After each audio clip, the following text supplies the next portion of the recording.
السلام علیکم ناظرین، میں ہوں آپ کا ہوسٹ سہیب حیدر اور آپ لوگ دیکھ رہے ہیں میرا یوٹیوب چینل۔ آج ہم لوگ بات کریں گے چیئرمین سینٹ کے الیکشن کے بارے میں۔ چیئرمین سینٹ کا الیکشن کل صبح یعنی 12 مارچ کو ہونے جا رہا ہے۔ اس میں چیئرمین سینٹ کے الیکشن سے پہلے میں آپ کو سینٹ کے اراکین کی تعداد بتا دوں۔ سینٹ کے ٹوٹل اس وقت 100 اراکین ہیں۔ پہلے 104 ہوا کرتے تھے، لیکن 25ویں ترمیم کے بعد اب صرف 100 رہ گئے ہیں، اور 2024 میں یہ تعداد مزید کم ہو کے 96 تک آ جائے گی۔ اس کی بڑی وجہ یہ ہے کہ سینٹ فاٹا کے 8 اراکین جو اس سے پہلے ہوتے تھے، لیکن اب وہ نہیں ہوں گے، کیونکہ فاٹا جب سے کے پی میں مرج ہو گیا ہے اس کے بعد وہ 8 اراکین کی سیٹیں ختم کر دی گئی ہیں، کیونکہ ایوان بالا کو بنانے کا اصل مقصد یہی تھا کہ ہر صوبے کو برابر نمائندگی دی جائے۔ تو اب بات کرتے ہیں کہ نمبر گیم کے بارے میں۔ نمبر گیم کے حوالے سے دیکھا جائے تو بہت ہی عجیب سچویشن ہو جاتی ہے جب کلوز بیلٹنگ ہوتی ہے، خفیہ رائے شماری ہوتی ہے، اس میں بہت ہی چینجز ہو جاتی ہیں۔ کل کا دن بہت ہی ضروری ہے، کیونکہ کل کا دن جمعہ کا دن ہے۔ جمعہ کے دن بڑے بڑے فیصلے ہوتے ہیں۔ مثال کے طور پہ 4 سال پہلے جولائی 2017 میں نواز شریف کا فیصلہ ہوا، اس کے بعد متعدد فیصلے ہوئے، حتیٰ کہ پی ٹی آئی کے بھی کچھ اراکین جو نااہل ہوئے وہ بھی جمعہ کے روز ہی ہوئے۔ تو جمعہ ایک فیصلہ کن دن ہے۔ اب بات کرتے ہیں سینٹ کے نمبر گیم کے حوالے سے۔ اگر دیکھا جائے تو جمعہ کا دن میں نے جس طرح بتایا کہ کچھ ان یوزول فیصلے بھی ہوتے ہیں۔ اس سے پہلے جب تحریک عدم اعتماد لائی گئی جناب موجودہ چیئرمین سینٹ صادق سنجرانی کے خلاف، تو اس وقت کیا ہوا؟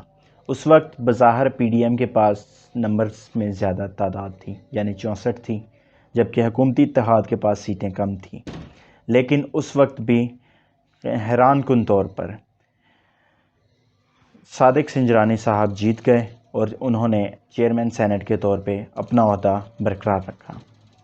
ان کے ساتھ ڈپٹی چیئرمین سینٹ کی سیٹ پر موجود تھے جناب سلیم مانڈی والا صاحب، وہ بھی ان کے خلاف بھی تحریک عدم اعتماد جو لائی گئی وہ ناکام رہی۔ اس کے بعد اگر ہم موجودہ سچویشن کی بات کریں تو کچھ بھی ہو سکتا ہے۔ خفیہ رائے شماری میں کوئی کچھ نہیں کہہ سکتا۔ کیسے؟ اس کے بارے میں بات کرتے ہیں۔ حکومتی اتحاد کے پاس بظاہر قومی اسمبلی میں سیٹیں زیادہ تھیں اور اپوزیشن کے پاس سیٹیں کم تھیں، لیکن ہوا کیا؟ جو ہوا وہ سب کے سامنے ہے کہ حکومتی اتحاد کے نامزد امیدوار برائے سینٹ سیٹ یعنی حفیظ شیخ کو ناکامی ہوئی، جبکہ مقابلے میں اپوزیشن اتحاد یعنی پی ڈی ایم کے متفقہ کینڈیڈیٹ یعنی سید یوسف رضا گیلانی کو کامیابی ہوئی۔ اس کی بڑی وجہ کیا تھی کہ کیونکہ خفیہ رائے شماری تھی تو کچھ ایم این ایز حکومتی اتحاد کے بینچوں سے اٹھ کے اپوزیشن کے بینچوں میں جا بیٹھے، جن کو ہم فلور کراسنگ بھی کہہ سکتے ہیں کہ انہوں نے فلور کراسنگ کی، یا کالی بھیڑیں بھی کہہ سکتے ہیں کہ حکومتی اتحاد میں وہ کالی بھیڑیں موجود تھیں۔ اب بات کرتے ہیں کہ سینٹ میں ایسا کیا عجیب ہونے جا رہا ہے۔ سینٹ کی سچویشن اس وقت بالکل عجیب ہوئی جا رہی ہے۔ کیسے ہے اس کے بارے میں بات کرتے ہیں، لیکن اس سے پہلے اگر آپ نے میرا یوٹیوب چینل ابھی تک سبسکرائب نہیں کیا تو جلد از جلد سبسکرائب کر لیں اور بیل آئیکن کو دبا لیں تاکہ مزید اچھی ویڈیوز آپ کو ملتی رہیں۔ تو اب نمبر گیم کے بارے میں بات کرتے ہیں۔ سینٹ میں ٹوٹل 100 اراکین ہیں جو ووٹ کریں گے، ووٹ کر سکتے ہیں، لیکن ان میں سے ایک ایسا ہے 100 میں سے جو ووٹ اپنا کاسٹ نہیں کریں گے یا نہیں کر سکتے۔ اس کی بڑی وجہ یہ ہے کہ پاکستان مسلم لیگ نون کے سینیٹر جناب اسحاق ڈار نے ابھی تک اپنا عہدے کا حلف نہیں اٹھایا، باوجود اس کے کہ 3 سال ان کے ٹینیور کو گزر چکے ہیں، لیکن انہوں نے اپنے عہدے کا حلف نہیں اٹھایا۔ پھر اس کے بعد باقی بچ جاتے ہیں ہمارے پاس 99 سینیٹرز۔ 99 میں سے بھی سچویشن جو ہے وہ بالکل عجیب سی ہے، کوئی سمجھ نہیں آ رہی کہ کون کس طرف جا رہا ہے۔ ابھی بات کرتے ہیں نمبر گیم کے حوالے سے کہ کس کے پاس نمبر گیم زیادہ ہے، کس کے پاس کم ہے اور کیا چانسز ہیں۔ اگر دیکھا جائے تو پاکستان تحریک انصاف کے پاس 26 سیٹیں ہیں سینٹ میں، بلوچستان عوامی پارٹی کے پاس 13، ایم کیو ایم کے پاس 3، جی ڈی اے کے پاس 1، پاکستان مسلم لیگ کاف کے پاس 1 اور انڈیپینڈنٹ کینڈیڈیٹ ایک سینیٹر منتخب ہو کر پی ٹی آئی میں شمولیت اختیار کر چکے ہیں بلوچستان سے، وہ ایک۔ اس طرح کل ملا کر پی ٹی آئی اتحاد کے پاس 48 سیٹس بنتی ہیں۔ لیکن اگر دوسری طرف اپوزیشن اتحاد کی بات کریں تو اپوزیشن اتحاد کی بھی سچویشن کچھ مختلف نہیں ہے۔ پاکستان پیپلز پارٹی کے پاس 20 سینیٹرز ہیں، پاکستان مسلم لیگ نون کے پاس 17 سینیٹرز ہیں، جے you I Fazal Rahman group کے پاس 5 سیٹس ہیں، نیشنل پارٹی کے پاس 2 سیٹس ہیں، پاکستان ایم اے پی کے پاس ایک سیٹ ہے، فاٹا سے سابقہ فاٹا سے 4 جو سینیٹرز تھے ان میں سے 3 جس طرح میں نے بتایا ہے کہ وہ جا چکے ہیں پی ٹی آئی میں، جبکہ ایک انڈیپینڈنٹ سینیٹر جو ہیں وہ پاکستان مسلم لیگ نواز کے ساتھ یا اپوزیشن اتحاد کے ساتھ ہیں، وہ ایک ہیں۔ اس کے بعد B N P Mengal group 2 seats ان کی ہیں، مینگل گروپ کی 2 سیٹس، اے این پی کی 2 سیٹس۔ اس طرح کل ملا کر پی ڈی ایم کے اتحاد کے پاس 50 سیٹس بنتی ہیں۔ لیکن یہاں پہ بھی ٹرننگ پوائنٹ ہے۔ ٹرننگ پوائنٹ کیا ہے کہ بلوچستان میں اے این پی نے حال ہی میں ہوئے الیکشنز میں جو ایک سینیٹر کی سیٹ جیتی ہے، وہ کیسے جیتی؟ اس میں ان کو بلوچستان عوامی پارٹی کی سپورٹ حاصل تھی۔ اب بلوچستان عوامی پارٹی جو ہے وہ حکومتی اتحادی پارٹی ہے، اور جناب صادق سنجرانی صاحب کا تعلق بھی بلوچستان عوامی پارٹی سے ہے۔ اس طرح یہ خیال کیا جا رہا ہے کہ اے این پی کا کم از کم ایک سینیٹر جو ہے وہ اپنا ووٹ حکومتی بینچوں کو دے گا۔ اگر وہ حکومتی اتحاد کو اپنا ووٹ دیتا ہے تو پھر دونوں اطراف کے ووٹس تقریباً برابر ہو جاتے ہیں، یعنی گورنمنٹ کے پاس 48 اور پی ڈی ایم کے پاس 49 ووٹ۔ لیکن کیا یہ ایسا ہو سکتا ہے کہ اے این پی کا ایک ووٹ ایک پارٹی کو جائے، دوسرا دوسری کو جائے؟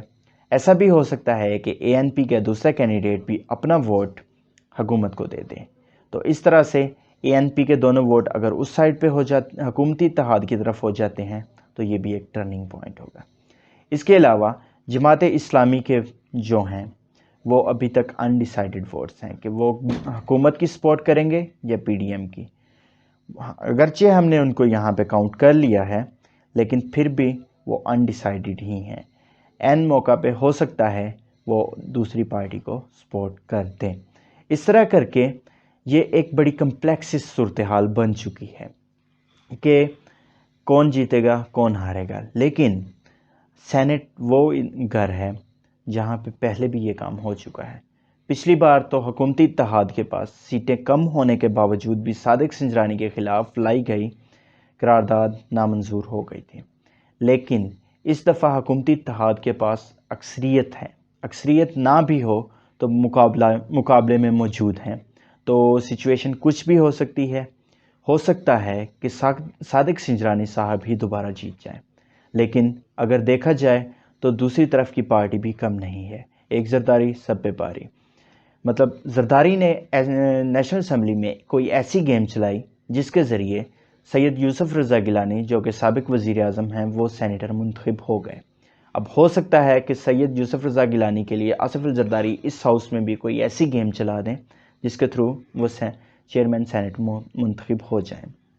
یہاں پہ ایک اور بھی امپورٹنٹ ایونٹ ہوا، وہ یہ کہ حکومتی اتحاد نے فضل الرحمان کے جو جے یو آئی ایف کے 5 ووٹس ہیں ان کو توڑنے کے لیے فضل الرحمان کو ڈپٹی چیئرمین سینٹ کی سیٹ آفر کر دی تھی، لیکن آج حکومتی اتحاد نے اپنا ڈپٹی چیئرمین سینٹ کا نامینیشن کر دی ہے۔